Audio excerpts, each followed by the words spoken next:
yung pinagdaanan ninyo, may tama pa kayo ng baril, may tama pa ng kung ano-anong problema sa buhay. Pero alam nyo, pagka nasa church na tayo, nasa presensya ng Panginoon, are you following me? Ewan ko po sa inyo, pero ako pagka nasa church po ako, sobrang gaan ang pakiramdam ko, punong-puno ng pag-asa, hello? Punong-puno ng lakas, yung parang sobrang hina ka, pero matapos mong magpuri sa Panginoon, makarinig ng salita niya, buong-buo ka na naman, handa ka na namang lumaban sa buhay. Kaya talagang hindi natin papalagpasin yung linggo na wala tayo sa gawain ng Panginoon. Amen? Napakasarap pa rin magpuri sa Panginoon na kanina habang nag-worship tayo sa Lord. Napakasarap na pagka nagpupuri tayo sa Kanya, the more we worship God, no, the more na nagpupuri tayo, nabibigyan na natin siya ng kaluwalhatian, napapasalamatan na natin siya doon sa blessings na tinatanggap natin for the past week, yung pag-iingat niya sa atin, yung pagkain na kinakain natin, yung lakas na nakakagalaw tayo. More than that, listen to this. Amen. Amen. More than that, just imagine this. Ang maganda pang bagay doon, hindi ka nagiging mareklamo pagka ikaw ay sanay mapagpasalamat. Naintindihan niyo po ibig kong sabihin?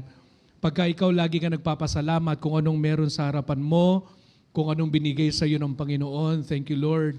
Thank you, Lord. Nagising ako. Thank you, Lord. Ito yung pagkain namin. Kahit anong nandyan, pag sanay tayo magpasalamat, hindi tayo nagiging reklamador. Pero pagka hindi marunong magpasalamat, konting bagay lang reklamo. Konting bagay lang complain. Hindi tayo marulong makontento.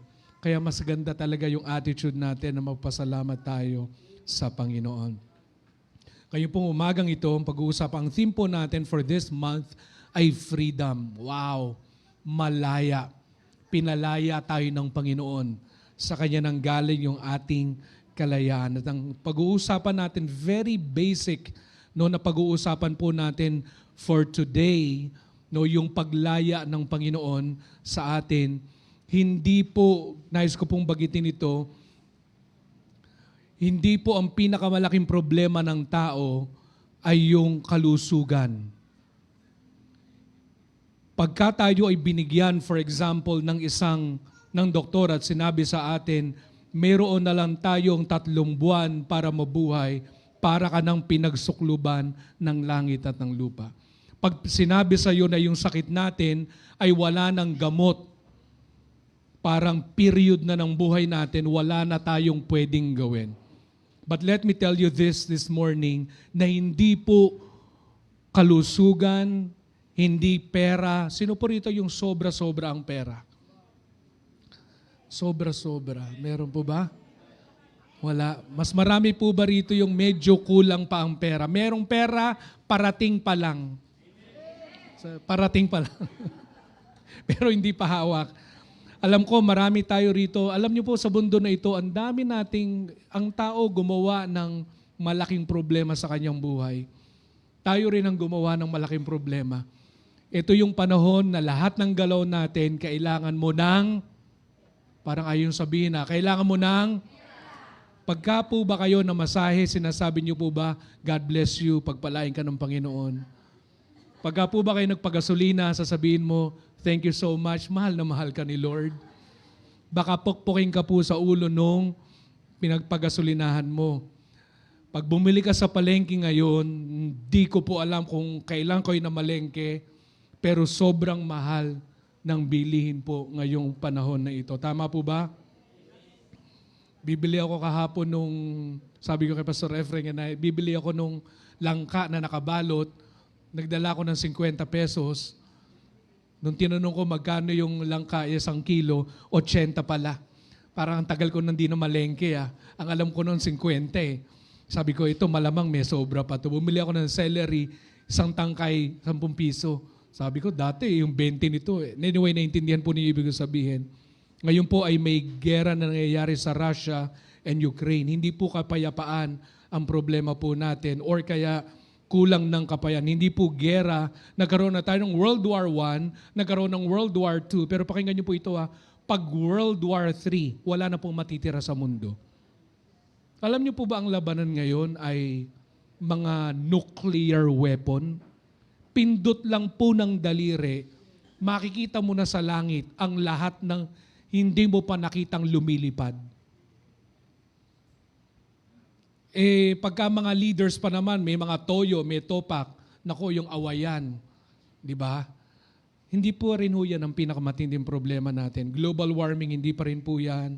Hindi pa rin problema natin, pinakamalaking problema yung broken-hearted ka. Yung feeling mo, tapos na lahat. Kaya nga po yung iba, nako, totoo po, sa sobrang bigat na kanilang pinagdadaanan, meron pong iba ay nag-suicide. Seryoso pong bagay yun. Meron pong iba, kinuha na yung kanilang buhay dahil iniwanan sila ng kanilang mahal. Depression is one, addiction is one. Hindi problema sa police, Gab. Ang problema natin, hindi problema sa bigas, ang pinakamalaking problema. Tandaan po natin, ang pinakaugat ng lahat ng problema na ito ay kasalanan. Yun po ang pinakamalaking problema ng tao.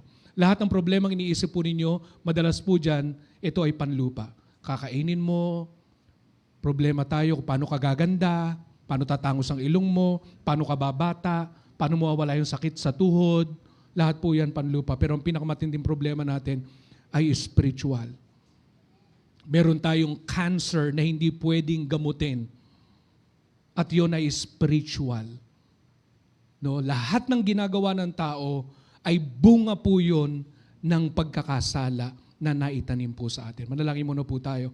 Dakilang Ama, kami po ay lumalapit sa inyo. I pray, Father, na yung salita po ninyo, O Diyos, ay dumating sa amin ng sobrang lakas, makapangyarihan, at ito'y mauunawaan namin ng bawat isang nandirito, anuman ang edad nila, at magsasanhi sa amin upang gumalaw, kumilos, sundin ang iyong kalooban. Salamat po, Panginoon, binubuksan namin ang mga puso upang makinig at umunawa sa iyong salita. Ito pong aming panalangin sa pangalan ni Jesus. Amen at amen. So yung problema po natin ay yung kasalanan. Ngayon po pag-usapan po natin is freedom from the bondage of sin. Kung meron tayong unang dapat siguraduhin po sa sarili natin ay yung paglaya sa kasalanan. Tandaan po natin, ang bunga, ang kabayaran ng kasalanan, sabi po ng Romans, ang kabayaran ng kasalanan ay kamatayan. Not only the physical death, sabi ng Panginoon, huwag nating katakutan ng pumapatay sa katawan. Ano yung mga pumapatay sa katawan? Meron ba rito takot magutom? Takot magutom. Galit magutom. Kakakain pa lang, naghahanap na ng pagkain. Amen. Asawa ko yun. Bondage of sin. Para sa atin is, ang bondage of sin, lahat ng appetite na meron tayo rito sa lupa, tandaan po natin, yan ay panlupa. Ang pinakamatinding kasalanan na kailangan ma-solve natin, ang pinakamatindi na problema na kailangan ma-solve natin, listen to this, is yung kasalanan. Sabi nga po natin, sin. Mas malakas pa po, kasalanan. At ito po, let me tell you this, ay sinulusyonan ng Panginoon. Nagbigay na ng solution ng Diyos.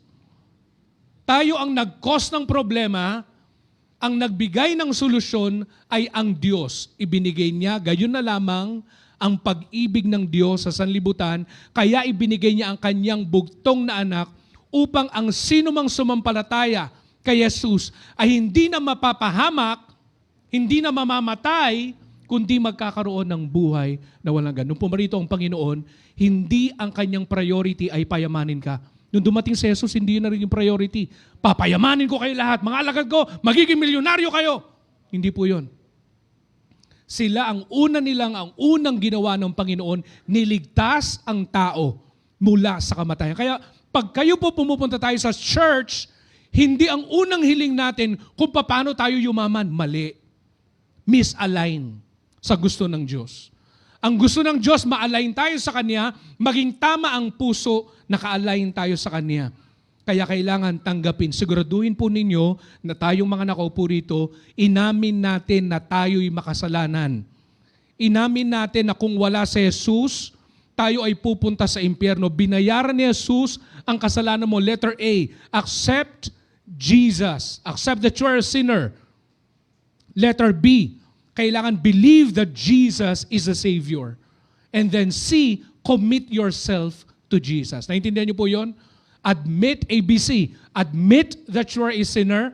B, believe that Jesus is the only Savior. He paid for your sin, for my sin. And letter C, hindi natapos doon. You have to commit, walk every day. Hindi na ikaw ang mabubuhay, kundi si Jesus ang mabubuhay sa atin. Ang word na holiness ay medyo nakakatakot para sa iba. Tama po ba?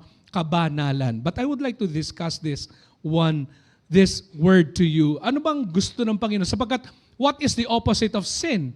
To live a holy life. Tama po ba? Lumakad sa kabanalan. Yan ang gusto ng Panginoon sa atin. Sabi po ng Titus chapter 3 verses 3 to 7, basahin po natin ito. Tingnan niyo po sa inyong mga Bible sa Tagalog po.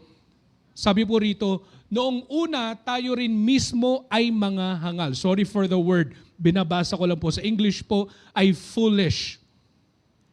Anong tingin natin pagka po ang isang tao ay may sasakyan, matalino, magandang may bahay siya, maayos ang kanyang buhay. Ang tingin natin dun sa tao na yon ay matalino. Pakilakasan na lang ko Jerome dito. Matalino. Pero sa Bible, ang hangal po ay yung mga tao na kahit ibinigay na ng Panginoon ang kanyang bugtong na anak, ay hindi pa rin tinatanggap ang regalo. So, noong una tayo mismo yung mga hangal, hindi masunurin sa Diyos. Kung ano yung gusto natin, yun ang ginagawa. Ito yung gusto ng Diyos. Sabi ng Lord, pumunta ka sa kanan, ikaw naman pumupunta ka sa kaliwa. Ang tawag ng Bible sa atin ay hindi tayo masunurin, tayo mga nahangal, tayo naliligaw at naging alipin ng mga makamundong damdamin. Ibig sabihin, mga kapatid, kahit nung tayo pinanganak, pakinggan niyo po ito, nung tayo pinanganak, wala naman nagtuturo sa ating magmura, pero natuto tayong magmura. Nandun yung appetite na gumawa ng mali sa harapan ng Panginoon. There is the innate appetite. Bakit? Alipin daw tayo ng makamundong damdamin at lahat ng uri ng kalayawan. Ano pa dyan sabi? Naghari. Sino raw ang nagmahari? Sino nasusunod sa atin? Naghari sa atin ang masamang isipan at pagkainggit. Tayo kinapopuotan ng iba. Ano naman ang ginagawa natin? Pagkagalit sila sa atin, galit ka rin sa kanila. Tama po, mali? Wow. Sino po rito, pagka may galit sa inyo, tuwan-tuwa pa kayo, minamahal ninyo. Yung totoo. Sino po yung nakatira dyan, yung innate na meron tayo? Di ba sa Bible, pag sinampal ka sa kanan, ibigay mo yung kaliwa. Wow! Ano ko, bali? Di ba? Pag ako ay, sabi po dyan, pag ginapuotan mo ko, yung ibang tao, mas kapupuotan pa kita. Pag may ginawa kang mali sa akin, ang tao, hindi lang eye for an eye, tooth for a tooth. Ang ginagawa ng tao, merong ibang tao, ang prinsipyo ganito, pag ginawan mo ko ng masama, mas higit na masama ang gagawin ko sa'yo para maramdaman mo na matakot ka dapat sa akin. Grabe. Pero maniwala po kayo, may mga tao pong ganun. Kaya sabi nila, matakot ka sa ganti. Alam mo po, ibig sabihin matakot ka sa ganti. Pag may ginawa ka masama sa akin, hintayin mo yung ganti ko sapagkat yon ay mas matindi. So, ang sabi dyan, sino po yung katulad niyan na tayo, pag kinapuotan tayo, gaganti rin tayo ng puot. Pag binato tayo ng plato, lumilipad? Kaldero naman. Pag sinalitaan tayo ng di maganda, gumaganti rin tayo para po ang nangyayari sa atin, nandun tayo sa ring ng boxing. Ano po yung ring ng boxing? Diba, sinapak ka, pumunta ka rin doon, nakipag-boxing ko na lang, hindi lang po literal. Sabi ng verse 4, ngunit, ano po ibig sabihin ng salitang ngunit? But ito ay opposite, kabaliktaran nung tayo'y nakakilala na sa Panginoon. Pag sinabing kabaliktaran ganito, positive, negative, it's the opposite. Ibig sabihin, ang isang tao, kabataan na nakakilala na sa Panginoon, kailangan may maliwanag na pagkakaiba sa dati niyang buhay sa ngayon niyang buhay. Dating matigas ang ulo, sumusunod na ngayon sa magulang. Ang isang tatay na dating hindi tapat, for example, sa asawa, pipilitin niya sa biyaya ng Panginoon. Hindi lang para sa kanyang asawa, kundi ito'y utas ng Panginoon sa kanya at nakikita niya na kahit wala yung asawa niya, nakatingin ang Panginoon sa kanya, gagawin ko ang lahat para maging tapat ako sa Diyos na pinangakuan ko na magsasama kami ng aking asawa kahit mas maganda pa. Nagpaparamdam, pastor Kahit mas maganda pa, Kuya Angel, di ba? Kailangan yun ang ating nais. Ngunit nang mahayag ang kabutihan at pag-ibig ng Diyos sa ating tagapagligtas, iniligtas niya tayo hindi dahil sa ating mabubuting gawa, kundi dahil sa kanyang habag sa atin. Number 1, holiness is a gift from God. Tandaan po natin to. Wala po tayong sariling kabanalan. Ngayon po kung sasabihin po natin, Pastor, pwede po bang mabuhay na ako nang ako isang Kristiyano na pero nagkakasala pa rin ako? Yes, sino po rito ang isang Kristiyano na pero nagkakasala pa rin? Taas po ang kamay. Ngayon, tanong natin, ikaw ba ay tinawag pa rin na banal ng Panginoon? Kahit tayo makasalanan, tinawag pa rin po ba tayo na banal ng Panginoon? Ang sabi po ng 1 Corinthians chapter 5 verse 11, ganyan ang ilan sa inyo noon, subalit nilinis na kayo sa inyong mga kasalanan at ginawa na kayong banal ng Diyos. So sabi ni Apostol Pablo, sa kabila ng tayo ay mayroon pa rin pagkakamali, nagkakasala pa rin minsan, pakinggan niyo po ito, nangungopya pa rin minsan, nangungupit siguro pa rin minsan. Minsan lang, pastor. Minsan isang araw. Sabi po dyan, tayo tinawag pa rin banal ng Diyos. Pakinggan niyo po ito. Tandaan po natin na ang paglaya po sa kasalanan ay isang pangyayari. Isang event. Sabihin nga po natin event. Mas malakas pa po, sabihin po natin event. Parang isang pagkapanganak. Meron po ba rito? Napulot lang. Pagka tinatasan nyo po ba, alam nyo po ba kung saan kayo pinanganak? Sino po pinanganak dito sa ospital ng Santa Maria? Alam nyo po yon? Kinikwento pa ng nanay nyo, naku, hirap na hirap ako sa iyo. Nung pinanganak kita, minumura ko pa nanay at tatay mo. Mali pala, tatay mo. Hirap na hirap ako sa iyo. Bago kay panganak. Ang pagka-panganak po natin is born again is isang event. Pakinggan po natin ito. Nung tinanggap natin ang Panginoon bilang Panginoon tagapagligtas, tayo po ay pinalaya ng Panginoon. Nilinis po tayo ng Panginoon. Tayo po ay para pong sabihin na po natin na parang basahan at pagkatapos ay sobrang nilinis ng Panginoon. Ganun po tayo. Gusto po kong sabihin sa inyo mga magulang, mga kapatid, ang desire natin bago po tayo nakakilala sa Panginoon, ang gusto natin yung mga ayaw ng Panginoon. Yung pinupuntahan natin, masayang-masaya tayo, ang pinupuntahan natin yung mga lugar na ayaw ng Panginoon. Yung mga ginagawa, but listen to this, pero nung nakilala na natin ang Panginoon bilang Panginoon tagapagligtas, kailangan ng appetite na natin ay lumakad sa kabanalan. Tanungin ko po kayo ngayong umagang ito. Naniniwala po ako, pakinggan niyo po ito, naniniwala po ako ang isang tao na mayroong tunay na relasyon sa Panginoon. Mayroon siyang appetite. Mayroon siyang conviction. Mayroon siyang pagnanais na lumakad sa kabanalan ng Panginoon. Do you understand what I'm saying? Naintindihan niyo po ibig sabihin? Ibig sabihin, kahit magpunta tayo sa church, pero wala tayong appetite para iwanan ang mga maling gawi, may problema. Baka wala pa yung event na tinanggap mo si Jesus, sinuko mo ang buhay sa Kanya. Kaya mapapansin mo sa isang Kristiyano po ganito. Pagka, for example, meron ka nasabing mali, iko-convict ka. Ang tawag po sa Tagalog na conviction, babagabagin ka. Talagang parang may bumubulong sa'yo. O, nasagot mo na naman ng nanay mo. O, nakakain ka na naman, di ka malang nakapag-urong. Meron pa bang ganun? Naintindihan niyo po ba ibig kong sabihin? Pag may kasalanan, kahit nanay o tatay na nandito, kailangan may conviction. Ano po yung conviction na yon? Ang conviction po na yon is iwanan yung lumang pagkatao sapagkat, listen to this, pinalaya na nga tayo doon sa dati nating buhay. Parang hindi po kayo masaya. Ano po ba gusto niyong pag-usapan? Pagpapala? Ang mas masarap mong pag-usapan, pagbabago ng buhay kaysa pagpapala. Tandaan niyo po yan. Kasi kahit anong dami po ng pera natin, kung masama naman, hindi tama yung buhay natin sa Panginoon, hindi ka pa rin tinitingnan na tama ng Diyos. Naintindihan niyo po ibig kong sabihin? Pero pag ang Diyos parang si Job, are you following me? Nung tinignan ng Panginoon si Job, nakikita mo ba? Sinabi pa ng Panginoon sa kanya, nakikita mo ba itong anak ko na ito na sobrang daming pera? Nakikita mo ba itong anak ko na ito na pinagpapala ko, lalo pang pinagpapalain ko ito? Hindi po yun ang sabi ni Yahweh. Nakikita mo ba ang matuwid kong anak na si Job, walang katulad niya?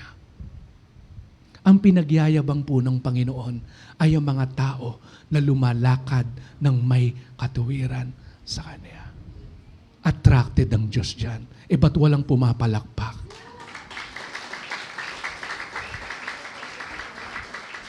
Kaya po yung topic natin na character under construction, pakinggan nyo, para tayong inooperahan, may surgery ginagawa.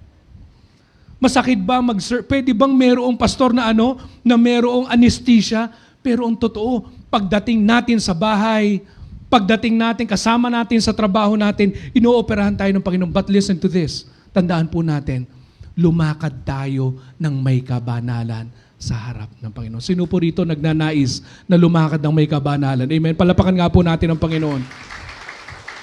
Pangalawa, hindi lang po ito kaloob. Ito po rin ay isang proseso. Holiness is a process. Tanungin ko po kayo, anong pagkakaiba ng kabanalan ng Diyos at kabanalan ng isang Kristiyano? Anong pagkakaiba? Ito po yung pagkakaiba. Ang kabanalan ng Diyos innate sa Kanya. Pagka ako sinabing innate, ganito, aso, hindi mo na kailangan turuan na kumahol. Natural sa Kanya na kumakahol. Pagka yung aso biglang meow, malamang pusa yun. Pero ang isang natural sa Diyos, tandaan niyo po ito, ang isa po sa mga natural na Diyos, pag nagbigay siya sa gana, best lagi. Do you believe that? Naniniwala po ba kayo? Pag nagbigay ang Diyos, laging the best. Wala po yung, anak, bigyan mo na kita ng konti pero yung huwag kang mag-alala, yung susunod na best. Kung ano yung tingin ng Diyos, pakinggan niyo po ito, the best during that time, ibibigay sa iyo ng Diyos. Kung yung pagsubok na yon, hinayaan ng Diyos, during that time, God is a God of purpose. May purpose siya nung pagsubok na yon. That is the best thing na pwedeng pahintulutan sa iyo ng Diyos. Hindi galit sa iyo ang Diyos, basta tatandaan mo lang, laging mabuti ang Panginoon. At pag nagbigay siya, laging pinakamainam para sa atin. Amen po ba? Pero tandaan po natin, ang Diyos po ay banal. Ibig sabihin, hindi niya po kailangan pilitin ang kanyang sarili para maging banal. Naintindihan niyo po ibig sabihin? Natural sa Kanya maging banal. Ang hindi po natural sa Kanya ay magkasala. Galit na galit po ang Panginoon sa kasalanan.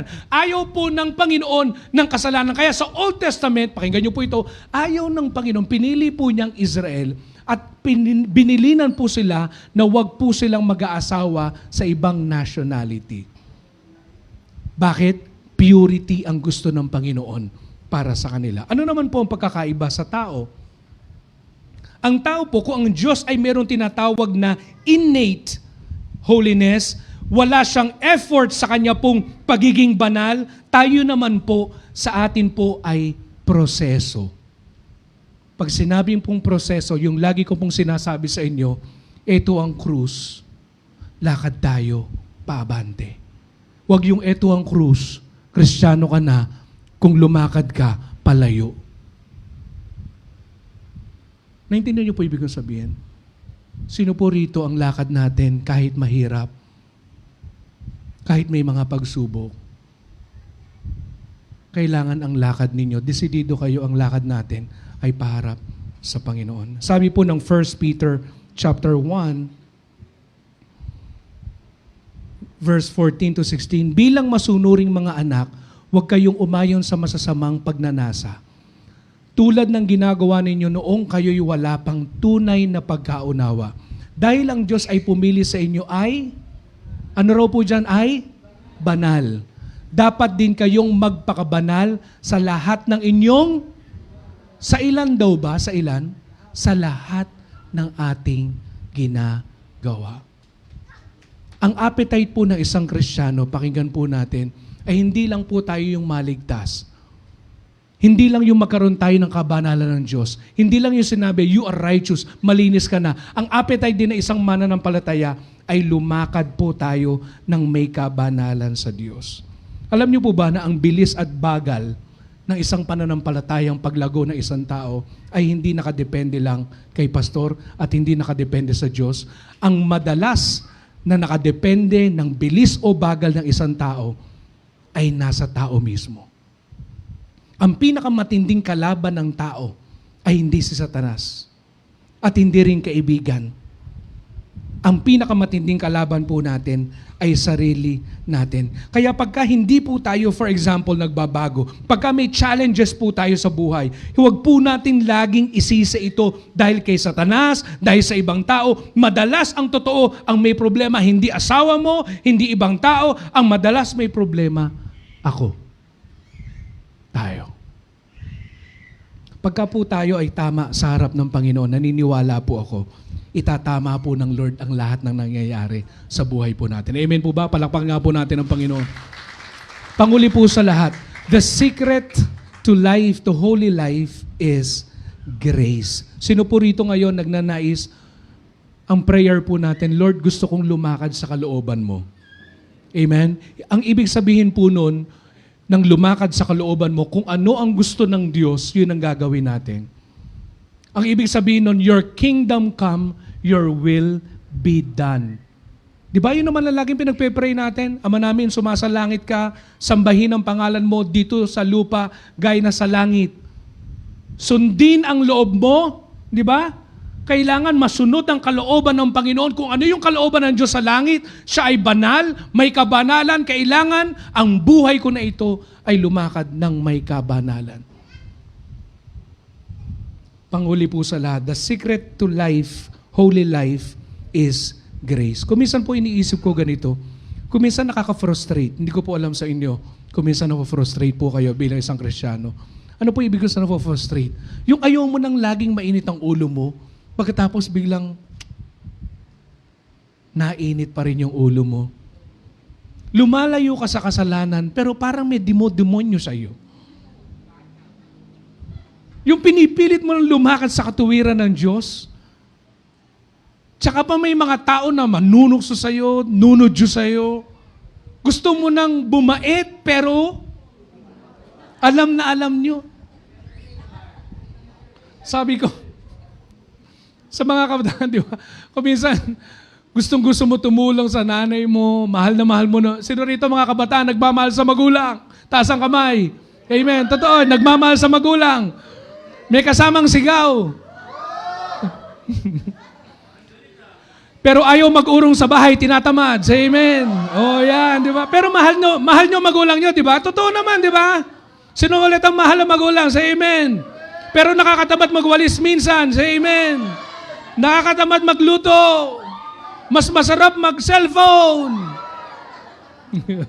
Totoo naman, di ba? Tayo naman, di ba, mga lalaki, di ba? Lord, ayoko na po talaga. Gusto ko talaga sa asawa ko lang po, Panginoon. Biglang may dadaan. Shorts na shorts. Naku naman, ngayon ko noon talaga ngayon. Lord, ayoko na po, hindi na po ako magsusugal. O, 10-18. Naku, kung kailan naman, hindi ka na nga magsusugal. Hindi na nga ako magsusugal, 10-18. Tinaya ko yung pastor, baka tumama. Alam niyo po yung kuminsan kung kailan ka lalong nagiging pinipilit mo yung sarili mo, yung lagi ka nang ayaw mo na magalit, gusto mo na maging mabuting tao, tapos yung kapitbahay mo, tinatapunan ng basura yung harap mo. Ano ang gagawin mo? Ano ang gagawin mo? Dinidemonyo mo ba ako? Ha? Dinidemonyo mo ako? Sabi ko, Lord, paano po ba nalalakad ako ng may kabanalan kahit na may mga ganitong pagsubok? Kuminsan, napilit ang mundo, di ba, nilalayo ako sa inyo. Sabi ng Lord sa akin, ito yung verse na ito, ang ganda po nito. Upang tayo'y gawing matuwid sa pamamagitan ng kanyang kagandahang loob. Sabihin nga po natin, kagandahang loob. Ang kagandahang loob po ganito ng Diyos. Hindi ka karapat dapat mahalin, minahal ka. Yan ang kagandahang loob. Wala kang ginawa para mahalin ka ng Diyos. Ang ginawa mo po at ang ginawa ko, sinaktan natin ng Diyos. Tama, mali. Pakinggan niyo po ito ha. Sinaktan natin ng Diyos, pagkatapos, minahal ka pa rin niya. Parang ganito. Yung kapitbahay mo, lagi kang nagtatapon ng basura sa kapitbahay mo. Pakinggan niyo po ito ha. Pagka may kalat ka, walis ka ng walis.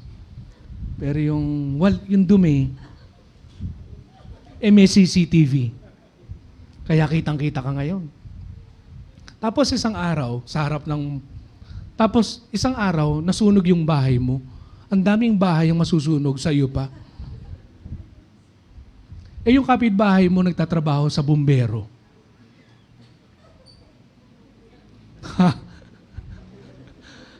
Ano ang gagawin mo? Pastor, bubusak ako gasolina. Puting nga sa kanya. Pakinggan niyo po ito ha. Alam niyo po ginawa ng Panginoon? Nung nakikita niyang nasa loob ka ng bahay, nasa loob ng bahay yung pamilya mo, ang ginawa ng Panginoon, pumasok siya sa bahay na yon at pagkatapos niligtas ka. Pakinggan niyo po ito ha. Wala kang ginawang mabuti, pero sinuklian niya ng kabutihan yung kasamaan mo. Pakinggan niyo po ito. Kaya pag kami mga tao na gumagawa sa atin ng masama, o kaya naman natutokso tayong gumawa ng masama, ang lagi lang po nating isipin, sa kabila ng karumihan mo at karumihan ko, pinatawad ka ng Panginoon. Wala kang ginawa. Pagka yun po iniisip natin, namatay si Jesus para sa akin, sapat ng dahilan para lumakad tayo ng may kabanalan sa Panginoon. Pag naisip natin, katamad naman maglaba ngayon, mag-urong, ngayon pa ako inutusan ng nanay ko. Katamad naman mag-aral. Ano pong gagawin natin?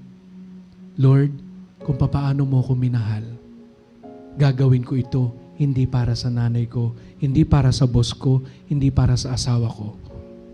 Gagawin ko ito para sa iyo. Ang kabanalan po ay isang hindi masyadong magandang topic para sa lahat. Yung appetite po natin, parang wala kung minsan. But let me tell you this. Ang character at ang kabanalan, hindi mo pwedeng paghiwalayin. Hindi mo pwedeng paghiwalayin. Ang isang taong may character ay lumalakad sa katuwiran ng Panginoon. Gusto niyo po ba na maging interesado sa inyong Panginoon? Lumakad tayo ng may kabanalan. Pumikit po tayong lahat.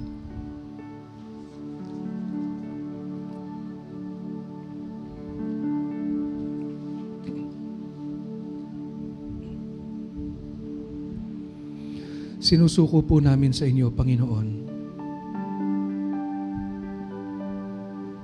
ang aming buhay. Dito sa congregation na ito, Panginoon, di lang po kami basta nagpaparami ng tao. Nagpaparami po kami ng mga tao na binabago mo ang buhay. Lalaki at babae na inaayos mo. Hindi dahil sinabi ng kanilang asawa, kundi dahil ito ang gusto mo.